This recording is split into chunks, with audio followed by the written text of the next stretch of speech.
just not going to immediately die. This map seems quite large. So it's roughly the size of World's Edge. It's a little bit bigger than World's Edge, but you will find that once you have like a full game of 60 and people are just ripping around on the zip rails, that it actually feels kind of tight and a little quick. So the zip rails were like one of our ideas for getting rotations, like quicker rotations. And if you're kind of out of the action and you're in sort of like a downbeat and you're looking for action, this is one of the levers you can use to kind of close distances and stuff like that. So this is a launch pad. It'll take you up to a zip rail so you can grab it. There's a couple of those. You can see on your mini map, it looks sort of like a buckle or like a rectangle with a dot. Those are all the pads that take you on the rails. And the rails are identified by the red line. The red lines. I was going to say, there's no balloons in this map, kind of like Storm Point? There's one balloon. Yeah, there's one balloon right now. And that's at Eternal Acres, or sorry, Eternal Gardens, which we'll go to next. Cool. We'll head this way to Stasis.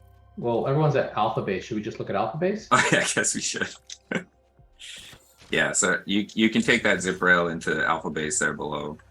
So this is basically the first location where they landed on the moon.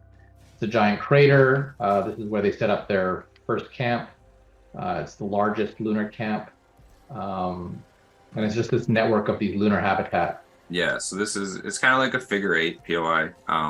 There's a good like figure eight loop going through it, and this is sort of what we call like a town POI. So it's a bit smaller. It doesn't support too many squads, and it's just a good place to rumble, to be honest. You have these good like loot circuits that you can do through these buildings and just kind of rip through them in a loop and pick up all the loot.